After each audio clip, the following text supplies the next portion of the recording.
now Swamini Svatmavidyananda Saraswati ji, Swamini Svatmavidyananda ji is the direct disciple of Swami Dayananda Saraswati, who founded the Arsha Vidya Ashram, and she herself has now she is a guru in herself, and she has under her tutelage trained many shishyas, and she has been giving discourses from a very, very long time, and her direct knowledge of Vedanta and Shastras is very deep. Namaste, Swamini ji. Nagraj गारू नमस्कार. नमस्कार नमस्कार. सदाशिवसमारम्भां शङ्कराचार्यमध्यमाम् अस्मदाचार्यपर्यन्तां वन्दे गुरुपरम्पराम्. We have as the topic putting her back in Vedic Hermeneutics. A little pun there, that's all. And this is a topic that is dear to my heart, primarily because there is a connection between looking at this topic and also living a life as a female renunciant. And so there is an overlap. And also, since this is an academic conference, I am telling in full disclosure, this is the connection. So I'm not that anyone can be, that one is not some kind of a observer, an objective observer, because really there is no objective observer. Vedanta tells us that, and even good research tells us that. So what we have is basically the honest thing to do is state one's position. And so from this standpoint, I'd like to go back to an incident in my life when I was 6 or 7 years old. I was taken by the elders to see one big pontiff, Sringeri Acharya. And we don't have one pope. As we know, we have many, many popes. Everybody in the family pontificates from the grandma onwards. And so one such pope-like figure, not the current pontiff, but his immediate predecessor was the one we are talking about. So we were in a long line going to see him, and I was told that he is a very holy man, and if you touch his feet, all your desires come true. And I was very excited. I said, oh, this is wonderful. And as a 6-year-old, I had a lot of desires, and I said, this is really nice. And I made a list of all the things I wanted to pray for as I touched his feet. And then when finally we snaked through the line, and when my turn came, I caught hold of the Acharya's feet, and I was praying for all the things that I wanted. Unbeknownst to me, some kind of a pandemonium broke out, because apparently the women are not allowed to touch Shankaracharyas. In fact, men also don't touch them that much, but still, there are few exceptions, but with women it is not allowed at all to touch the Shankaracharya. And so pandemonium broke out. They wondered if the audience would be stopped, because the holy Acharya would have to go take a bath, having been the body having been rendered impure by the touch of a female figure. But the Acharya was truly enlightened, because he just calmed everybody down and said, it's a child, relax, it's a child, and children are faces of God, and then it was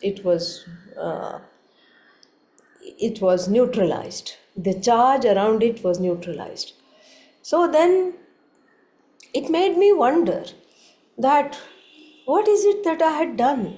What kind of a rule had I breached? What was it that was wrong? And why were women not allowed to touch the feet, etc.? Then fast forward into the early 2000s, and where I was the only female delegate to the uh, Hindu Jewish religious conference, religious meet, and I went to Israel for that purpose, and there was a letter that I received from both sides, from the Swami delegation, where I was the only woman who was the delegate, and also from the rabbi delegation in Israel, where again I was the only woman.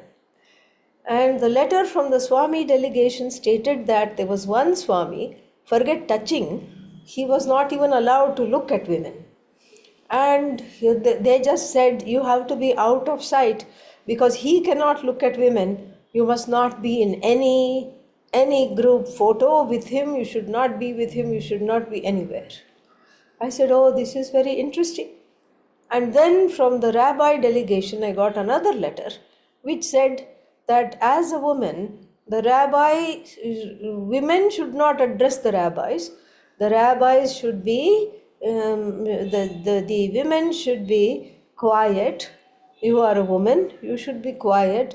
You should be only talk when you are first addressed. You should not, come and talk to them. Then I took both these letters to my teacher and I said, Swamiji, I think we are wasting money to send me on this delegation, because what difference will I be able to make? And he said, no, you need to go, you have to go. I can't go, I'm sick, so I need all the people who can represent me. And you are definitely one of them. You need to go.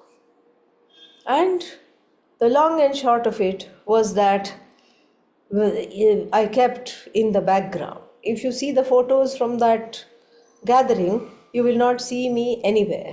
I just said, these poor things, let me give them, they have some problems about, being around women or with women. They are strict in their sampradayas, in their lineages. So let us just give them a lot of space. I had a good time. I mean, there were so many other people to talk to, so it was fine. You will not see me in any photo, you will not see me anywhere. And then one day I got lost, because again, hanging back, I didn't know where people had gone. On top of that, it started to snow, so it was even more difficult to find out where people had gone. So I just stood in one place because I did not know where the rest of the delegates were. And you won't believe, the person who came to get me was the Swami who could not look at women. He said, sister, this way, please come this way. And then I said, thank you, and he led me and took me back to the group. And then I said, thank you, and that was, that was the end of that. And it made me think that sometimes we are more powerful in our absence than in our presence. And these are the kinds of things that made me look more deeply. These are the incidences in my life that made me look more deeply on the question of women and monasticism in the Hindu tradition. We find that the same kind of, in ancient India, especially if you look at A.S. Altekar's wonderful book, Women from Prehistoric India to the Present, really wonderful book, it will describe with very good backups and quotations and citations from the Shruti that women were indeed leaders, teachers, and allowed to study the Upanishad. We find this even in the Paninian grammar.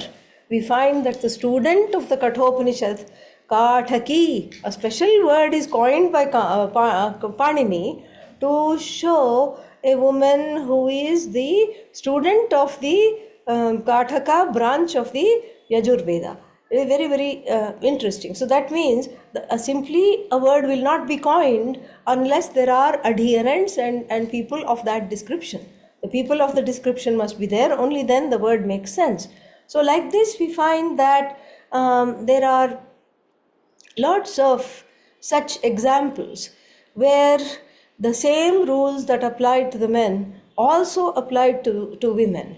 The men would go for 12 years of Gurukula, and the women would also study, either the girl children would study at home or in a female Gurukula, which again have become very, very extinct. And this also we find from ancient books where Panini was one such, the great grammarian was a great espouser of women's education, girls' education.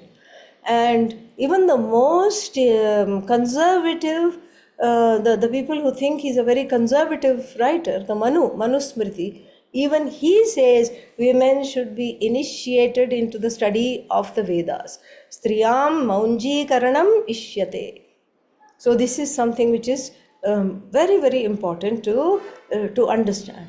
And so after the Gurukula education was complete, the men were given two choices. You either become a brahmachari and on the path of sannyasa, renunciation. Why? Because you started to study the second portion of the Veda. The first portion of the Veda was taught, memorized in the Gurukula in the early stages, because that's all what one can imbibe at that stage. The knowledge of Brahman, esoteric, free of all names and forms, etc., is very, very difficult to encapsulate. It's very, very difficult to assimilate in that young age. At that age, we need to teach the children do's, don'ts. Do this, don't do this. If you do this, that you're not supposed to do, there will be consequences. These are the kinds of things that the young ones are taught. And then if one is interested, then one continues as a brahmachari, because one says, I have no interest in marriage and all these things. I will continue to study the second portion of the Veda, which throws to the wind all the injunctions and prohibitions. The vidhis and the nishedha of the first portion of the Veda are thrown to the winds. Why? Because this is all about understanding that I am the whole, I am the truth of everything. And this is again one more paradox in the vision of Vedanta, that all the rules apply until I'm prepared to know the truth of myself. Once the preparation is there, the rules have exhausted themselves. And so the men could do that, and the women could also do that, and they were known as Brahmavadini. And the girls who went on to get married were known as Sadyojata Vadhu, and then Brahmavadinis. These were the two kinds of options given to women, and the same was there given to men as well. And excuse me, I have a cold. That is what is some little bit of interruption might be there. But then we find that along with the creeping up of the patriarchal influence, not just in the Hindu tradition, but in all traditions across the board, the religions became more and more and more patriarchal. And even by Adi Shankara's time, which we already think is very ancient, the damage had been done. We find this, for example, in the commentaries. We'll take some examples from the Shruti, Smriti, and Itihasa to illustrate this. We find this in the commentary of the Brihadaranyaka Upanishad, and the citation for that is I will get to that in 1 second. Hold on. I just had it here. In the 6th Brahmana it will come, and then there is a section on how to have the kind of specific kind of children. Like if you want a child that is as bright as lightning, what do you eat? What do you, how do you do this? What do you eat? What do you, how to behave, etc., etc. These were, what is that called? Injunctions for the parents. Yeah, this is the, this is the injunctions for the parents. Yeah, it's in the first chapter, 1:9:19. And so this is the section, and this mantra here says, atha yadi ya ichet duhita me pandita syat tilaudanam sarpishmantam pachayitva ashniyatam. So, atha, if what? Somebody desires, yadi yaha ichet, if somebody desires, what do they desire? If somebody desires, duhita me pandita syat, may I have a daughter that is a pandita. May I have a daughter that is a pandita? If anybody desires, then please eat tilaudanam. Tilaudanam means like rice and sesame seeds, sarpishmantam, fried in butter, roasted in butter. So, how to eat that, what to eat, how much to eat is not given, but the general idea is that the Upanishad is fulfilling the desire here of the people, and then the people in those days did have a desire of what? Of having a scholarly daughter. So a scholarly daughter means something above, beyond, above and beyond the general division of labor that was assigned to women, etc. That's what one would think. And then when I looked at the Adi Shankara's commentary, he merely says, it was kind of, when I first encountered it, I was a little disappointed. But then I took another look at it and then came to be at peace with it. Let's see what he says. He says, Duhitayaha pandityam grihakarya vishaye eva. Meaning, please don't think of the daughter as a scholar in the traditional scholar sense, because the daughter simply cannot be a scholar. The scholarship was for her, of course, is confined to grihakarya vishaye.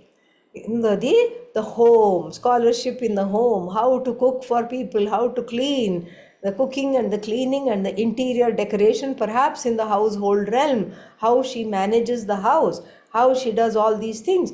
This is what you have to look at. Don't look at don't think of her as a scholar. Adi Shankara warns, and Adi Shankara says, no, it is not scholar in the traditional sense.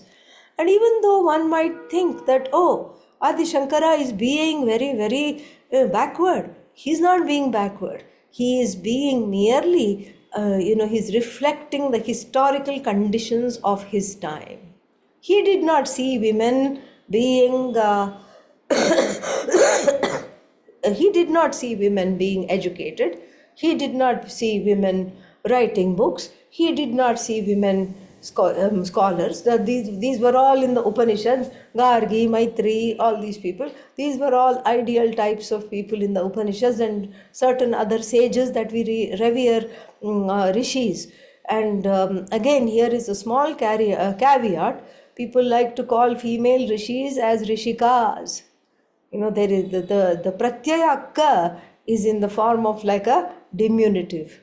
So I prefer not to use that. I think we can just say rishi or rishini, because this is not some kind of a diminutive scholar or rishi. So those are all revered and given tarpanam and eulogized. So that means they were there, they were entitled to scholarship, they were entitled to sannyasa. And scholarship went together with sannyasa, because somebody who was so much into studies was not really into grihakarya vishaya. This was something that was understood. And so we find that by Adi Shankara's time, the practices that were there and the stories of the Upanishad were not there at all. It was already gone. And then if we read Altekar's book, he will tell us that the Sama Veda was kept by women, because it's a musical Veda, it is sung. And then one fine day, the men came and said, you cannot chant the Samaveda, you cannot chant any Veda, you cannot chant Om, you cannot study the Rudram. Why? Why can't I study the Rudram? Well, simply because, if you study the Rudram, what will happen? You will get Vairagya. You will feel like leaving everything. And then who is going to cook? Who is going to clean? So, for the sake of the status quo in the division of labor, then the people were told, the women were told to just take a back seat and not do too much at all. This is how things evolved, or should we say devolved, because there is no evolution here, really speaking. It's a devolution. And then so we find this was not a very good time, and then it also affected how we studied things. So that was the Shruti example. Let us go to the Smriti example here. The Smriti example of women getting moksha. And for the sake of moksha, I said there are two lifestyles. One can study while being a householder, or one can study after giving up everything. Sanyasya Shravanam Kuryat. These are the two lifestyles. And now the two lifestyles is so here we have a very difficult verse in the Bhagavad Gita, and I refer to the 32nd verse of the 9th chapter, which is a kind of a bane of every Vedanta teacher. Just like in the West, we avoid the number 13, and even in the elevator, the lift goes from number 12 to number 14. There will be no 13th floor. And in the movie seat, row number 12, row number 14. So like that, in a way, we wish that we could just teach verse number 31st and then go straight to verse number 33rd. But alas, verse number 32nd is here to stay. It is part of the Bhagavad Gita, and it is called Gita Upanishad. It is like an Upanishad. So we have to look at it very, very carefully and see what this 32nd verse says, how it has been commented upon by traditional commentators, and then what we need to do to look at it differently. So first let us see what is the problem with this verse. Mam hi partha vyapashritya yepi syuhu papayonayah striyo vaishya tatha shudraha tepi yanti param gatim. So here that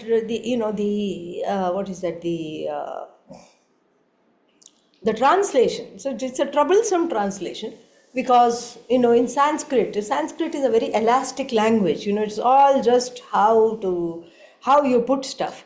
But then it's an awkward verse. Why? Because of this word that hangs out and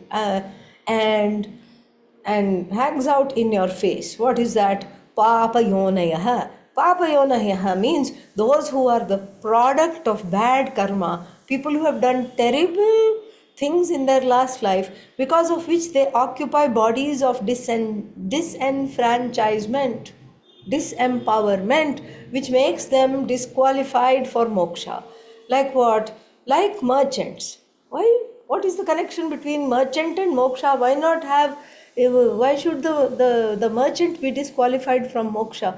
Well, the idea is, this is a stereotype, that the merchants are always thinking about money, and they are worried about who they have lent money to, when the debitor will come and give them the money, all these things. And so the merchants are not able to focus on Brahma Vidya, and thereby moksha, sannyasa, etc. They don't have that wherewithal. Then Vaishyaha, these are the merchants, and then Shudraha. Shudraha means the service class. The service class again, because they are temperamentally unfit. This is the stereotype. The temperamentally unfit for pursuit of knowledge, because they are there is a lot of tamas, and because of that they are disbarred from this. And then what? Then striyaha, striyaha means women. So the women also here are called papayonis in the traditional understanding. Why? Because it's a body of disenfranchisement. One has fewer rights. One has lesser what is that? Lesser power and this kind of a thing. Even in the spiritual realm, even when things have changed so much, there is still a lot of pain. And then, even in the worldly realm, there is pain. There is the pain of giving birth to children, all these pains which nobody else has to endure. So, all these kinds of things, it makes it Papa Yonayaha. And then here it's a kind of a backhanded compliment that if they really take recourse to the Bhagavad Gita, if they take recourse to Lord Krishna, if they become devotees, if they work on themselves, they are all fit for moksha. They are not excluded at all, even though the society, the traditional society may exclude them. They are not excluded at all. So, very troublesome verse, but my teacher had a very different understanding of it. Swami Dayananda ji honed in on one word in the verse, tatha. Tatha means in the same manner. So, as you know, in poetry, you can put the words in different places. It doesn't read, subject, verb, subject, object, verb. It doesn't read like that. Especially in Sanskrit, you can put verb, object, subject, object, and all the other qualifiers. You don't have to have a particular way of doing this. And so here, striyo vaishya tatha shudraha. What is this thing tatha? So here, what Swami Dayananda ji made a connection. He made a connection between tatha. Tatha means in the same manner. This little word tatha doesn't have any meaning there unless there is a hidden yatha. Yatha tatha, just as, so too. Just as the Papa Yonayaha, and here the Papa Yonayaha have been taken as a different category. And who are these Papa Yonayaha? People given to crime, serial offenders. This is Papa Yonayaha, and they are all redeemed if they repent and if they atone, and if through their bhakti and shraddha, then they are redeemed. And what to talk of other disenfranchised people in the society, like women, and then people of other groups. So this is a completely different reading and makes it for a much more woman-friendly understanding. Woman-friendly understanding means woman fit for moksha, that kind of an understanding, like an understanding of possibilities. That is something which is very, very important, and thank God for Swami Dayananda ji to come forth with this kind of a interpretation for this verse, and to basically redeem the verse from the clutches of the wrong meaning with which it had existed for so many decades, and for reviving sannyasa, the sannyasa ashrama for women. So this is something which is very important. Now we'll go to the Itihasa, one example from the Itihasa that should get a lot more attention than it has got. And I do not know why many people have not picked it up. It is from the Mahabharata, and then it is in the Shanti Parva, Sulabha Janaka dialogue. So King Janaka was supposed to be not Sita's father, but another king, also from Mithila, Janaka, who was credited with being a Jivan Mukta, meaning he lived the life of a householder and did the duties of a king, but inside was freed by the knowledge that he was free, that he was full, that he was limitless. He was totally freed, and then he was seen as an enlightened person, and he was lauded by everybody, and he was just he has risen to fame, and he makes his appearance even in the Brihadaranyaka Upanishad. There is a Janaka. I do not know if it's the same Janaka, but There is a Janaka Yagyamalkya dialogue where Janaka is referred to as the king. We don't know if it was a common name for the king, and we don't know if it was the same one, but doesn't matter. But here, just look at the dialogue.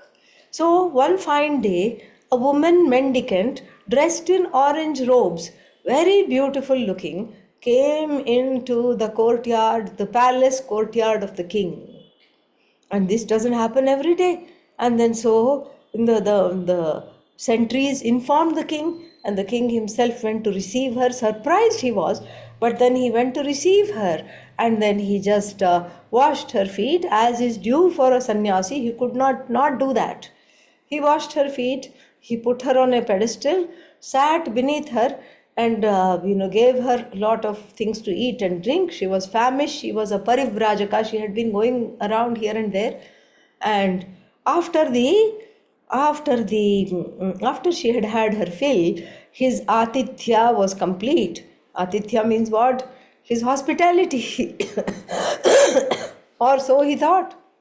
He started to, without any provocation, and here I'm not making this up, I have read the original, and without any provocation, she hasn't said a word sideways, she hasn't even opened her mouth, she just came in and then had something to eat. That's all she did, and without any provocation, the anger of Janaka comes through. It is more than an anger, a kind of a controlled, this is my interpretation, passive aggression. A kind of a controlled passive aggression comes through, and then and then he just asks all these questions. Who are you? To whom do you belong? Where did you come from? How can you just come without any invitation? You didn't have invitation, or even you didn't inform me. You didn't get an invitation from me. You didn't inform me. I don't know you. You don't know me. And besides, you have gone inside my head. I see that you have traveled inside my head. How dare you? This is a kind of a violation. Meaning, with her yogic powers, she could read his mind. And with his yogic powers, he found that he was being read. So, if you have nothing to hide, and if you are being read, it's okay. Then why to get angry? Because obviously there was something to hide. And then he goes on. His monologue, we can't even call it a dialogue at this point. His monologue is 4 or 5 pages. And in this monologue, he just goes on, berating her, and then putting himself in a great light because he's so threatened. He's threatened that he's a householder. He's threatened that she's a woman and a sannyasi. And then he's just, he says, I am a Jivan Mukta. And Panchashikha, my guru, Panchashikha told that I am a Jivan Mukta. And then I have studied this, I have studied that. And look, I manage the kingdom. And in my hand there is a scepter and a crown. And you have a tridandi. It's the same thing. You have a tridanda. And then it's actually the same thing. It's not any different. Why do you think it's different than me? And I am the same. You are the same. And then, so basically, I am better than you. And why am I better than you? Because look, I'm managing a kingdom. What are you doing? You're just going somewhere. And I don't even know. And immediately he casts aspersions on her character. A very old ploy it's a very, very old playbook. If you want to insult a woman, just say, we don't know where you come from, and we don't know what you're doing, and you don't know this thing. And then he says, you are too beautiful to be a sannyasi. So there is again a stereotype, and he just goes on and on and on. Sulabha listens to this, it is said in the Mahabharata, with a small smile playing at her lips. She waits for him to finish. And once he is finished, she points out how he is still very much into his body, he is very much attached to his mind, he is very much attached to her and what she is doing, and whose spouse is she, and why has she come without permission, and why she is entering the brain of another man, and is that not committing some kind of a spiritual adultery? And all these things. I'm not making this up. It is actually there. You can go read it. And what is that? Some Kishori Mohan Gulati has translated this very authentically. It is in English, you can go read it. And then he just keeps on saying all these things. And then she says, basically, you want all these answers. He says, I cannot debate you until I get your answers. And she says, what answers? You are made of the same flesh, bones and blood as me, and you are the product of 5 elements. I also, this body is also the product of 5 elements. And then you say, I have colonized your mind or entered your mind. Well, if you were authentic, I need not have entered your mind, because I saw that there was some discrepancy in your walk and in your talk. That's why I had to enter, to make sure that I was not making a mistake, to get a read for myself of what was really, really happening. And then, she basically brings him down from his pedestal of, what's its name? From his pedestal of this feeling that he is superior to her. In the Manisha Panchakam, a very highly regarded quintet ascribed to Adi Shankara, there is a Gacha Gacha moment. Adi Shankara, it is said, came out of Varanasi, the river, having bathed, and he saw a funeral groundskeeper, Chandala. And perhaps he or the students around him said, Gacha Gacha, don't you see that this pure holy man is going? Funeral groundskeeper. You're dealing with bodily fluids and all these things, cremating dead bodies. You are permanently defiled and permanently impure, and then you should just get out of here and make way. Don't let even the shadow fall on this wonderful master. And then, of course, the famous Manisha Panchakam says what? Annamaya Annamayam Kim va Chaitanya Chaitanyam Kim Duri Kartum Vanchasitvam. What are you trying to distance? Is this body of blood, flesh and bones, or that body of food, blood, flesh, bones? Or are you trying to are you trying to distance one consciousness from another consciousness, whereas there is only one consciousness? So this is the Gacha Gacha moment for the Chandala. The Chandala turned out to be a very educated Chandala. So Adi Shankara was taught, and Adi Shankara fell at his feet and purported to have said, Chandalostu Dvijostu. Maybe you are a Brahmana, maybe you are a Chandala, I don't know. Whoever you are, Esha Manisha Mama, this is my wisdom. What is my wisdom? Guru Hu, you are my Guru. He falls at his feet. I always wondered, where is the Gacha Gacha moment? Where is the moment of reckoning? For understanding that women are not separate from men, especially when we talk about Vedanta. Where is this? Where will we find this? And I think it is here in the Janaka Sulabha dialogue. It is worth looking into. I don't have the time to go into all that, but I have just given you a gist of it. It is just worth looking into. And then coming back to the present, understanding that really the so-called revival of sannyasa, etc., is not really a revival. It is something which was already there, and it is going to, as Nagaraj Garu said very wonderfully earlier, it was already there. It is continuing to be there, and it is very much here. And even now, coming to the present time, even now there are biases. So, like for example, when we talk about a male monk, without any qualms, it is Swamiji. The honorific G is added normally and without thinking. But when you think of a female monk, people say what? Swamini. Not that it matters. Swamini is all the same.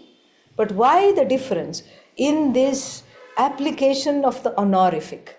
That is one thing. And secondly, sometimes it is even a stretch for people to say Swamini.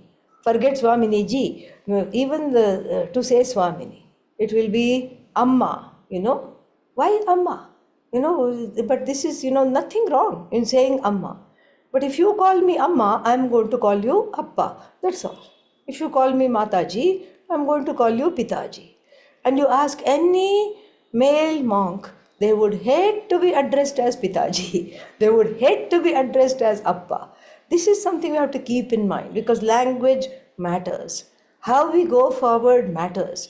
And we are living in 2024 where where there is absolutely no difference, and we are the torchbearers and the harbingers of a new tomorrow, a tomorrow that is as glorious as the Rishinis described in ancient India, as the Rishis and the Rishinis described in ancient India, as glorious and as wonderful. It is in our hands to further this. It is in our hands to not make this some kind of not extend this division of labor between men and women, the classic stuck in which we are stuck, the division of labor, also bringing it into the spiritual realm. It is important to do that because everything matters. Language matters, hermeneutics matter, interpretations matter, and walking the talk also matters. Thank you very much. Om Tat Sat. Thank you, Swamini ji. That was not just a very erudite and scholarly analytical talk, it was also a highly radical uh, postmodern 2024 talk also. I hope it wasn't off-putting to many people because if it is too radical, we will lose people along the way. No, no, actually, not many contemporary people get put off. Actually, there are some messages in the question and answer box Yeah. agreeing with you. There is an anonymous attendee, I do not know whether woman or man, but as a realized person, did he not see the potential for women to be scholars in the traditional sense, in a different historical context to his prompting him that and instruct the society about that potential option anyway? And another anonymous attendee, also men performed other essential duties in the society too. So if they took to sannyasa, the thought of who would do those duties could have been different to them to taking to sannyasa too. No. I am wondering why he said this only about women then. I'm also wondering that. And so many are agreeing with you. And there is one Aditi ji who is saying, exactly, Swamini ji, you are voicing many of the same views we had. Thank you for stating these. So there are not many people who are put off. Oh, Aditi that's ji is good. also saying, we too wondered about that story of the Chandala and Adi Shankaracharya and how the same principles weren't applied to different sexes with respect to sannyasa and other spiritual aspects of human life. Swaminiji, this morning, some mention there is one Surekha Bhatt raised hand. Uh, Ma'am and sir, if you have any questions, you can type your questions in the question and answer box. We don't have a facility to directly interact with you. This is a webinar mode of Zoom, so that has no facility of directly interacting with you through voice. Okay, so this morning there was this mention of uh,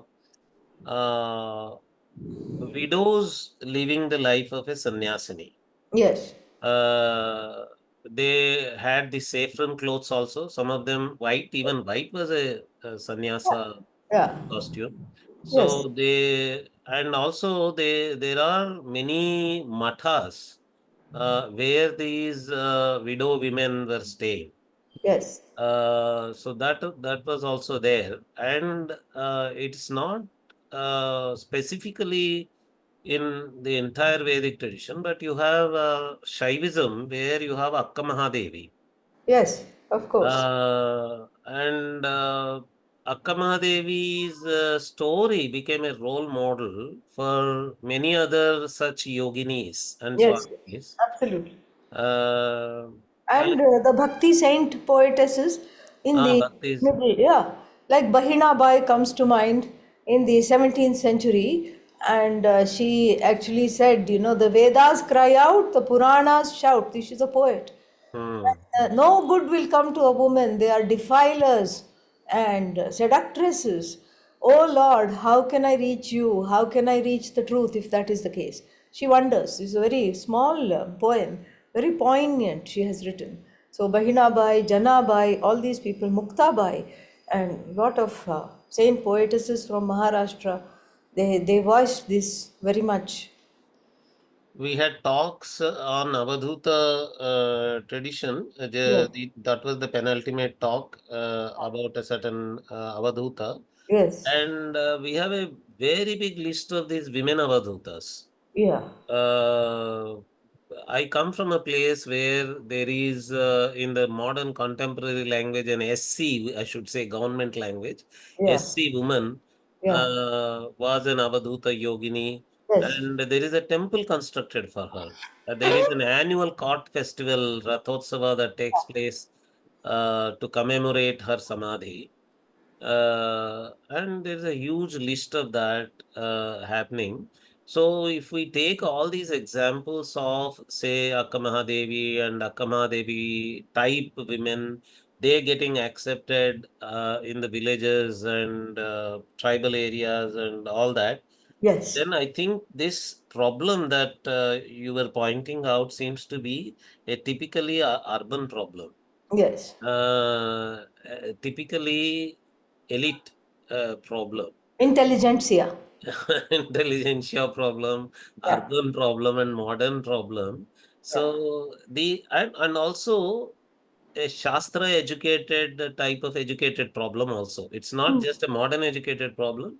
Yeah, It is also a wrongly Shastra yeah, yeah. educated problem. And we see that in Janaka, in his responses. We see his, you know, um, erudition coming out in the form of arrogance. Hmm. Yeah. So this among villagers we don't see this. Among they easily accept a woman sannyasini or yogini or avadhuta, Yes. and they respect her as much as they respect a male avadhuta Yes. or a male sannyasi yogi. So Yes. yogini and yogi don't make big difference for them. Uh, yeah, so that was a really very interesting kind of arguments that you were making. Wonderful, Swaminiji. Thank Thank you. you. And Thank you. And one more I is there about believe the hormones. Will you consider the hormonal influences of the physical body when compared to males? Well, you know, males also have hormones. It's not only that women have hormones, males also have hormones. Males also have midlife crisis, and there is all kinds. Males also have emotions. Males also have emotional outbursts. So I don't think it is some kind of a runaway hormones, because see, if I am able to say, I am able to observe my hormones, let us say I made a statement like that, then that means I am not the hormones. Here we are talking of scholarship and Vedanta, where one naturally studies to get some kind of a separation, asangatva, an uninvolvement, not aloofness, but an uninvolvement from the body and the mind and the senses. So I learn to observe the body just like I observe the body and the emotions.